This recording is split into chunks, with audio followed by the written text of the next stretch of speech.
Bismillahirrahmanirrahim.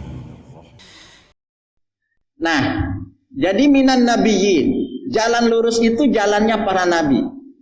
Apalagi kondisi saat sekarang ini, kira-kira nabi mana yang selalu dalam posisi oposisi dia nggak mau dia.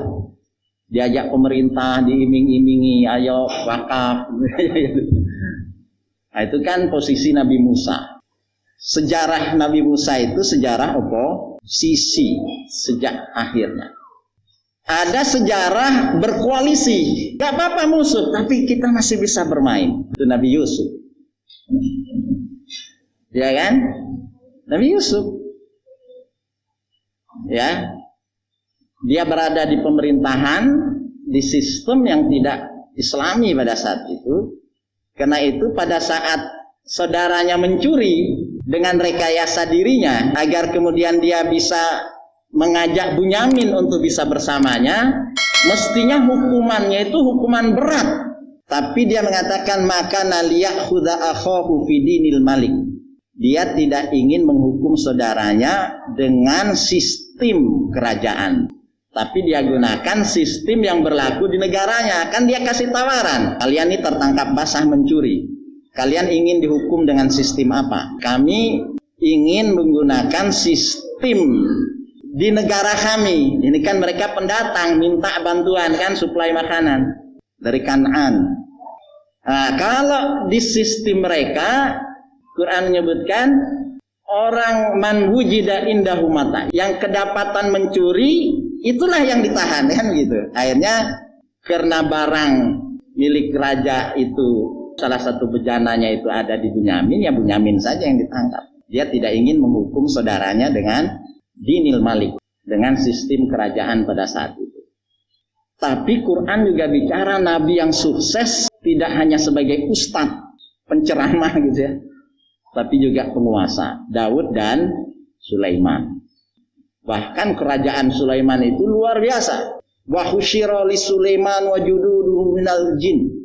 Bahkan terbentang kerajaannya timur dan barat, tidak hanya dari kalangan manusia tapi juga dari kalangan jin, hewan-hewan jadi bala tentaranya.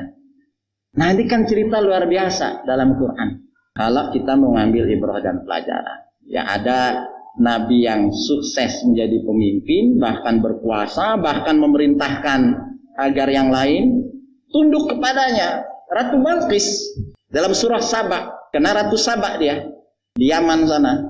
Jadi sekian banyak. Maka apa kata Quran? Fabihudahum iqtadi.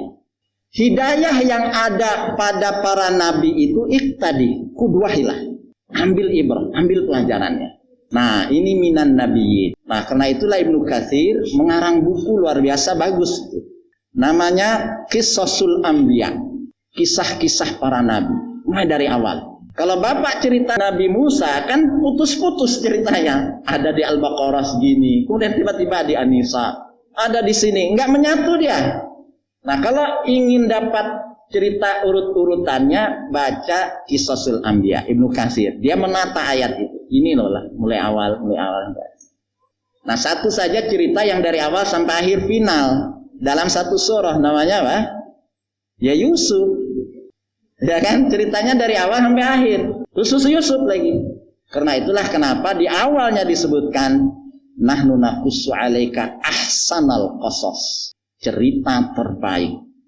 Itu luar biasa kalau kita ambil ibrah untuk kita sematkan di dalam kehidupan kita pada saat sekarang. Kisah yang sangat-sangat inspiratif dan luar biasa. Perjuangan seorang Yusuf yang jatuh bangun, membangun eksistensi dirinya sampai kemudian menjadi menteri keuangan yang sukses tanpa meminta wakaf.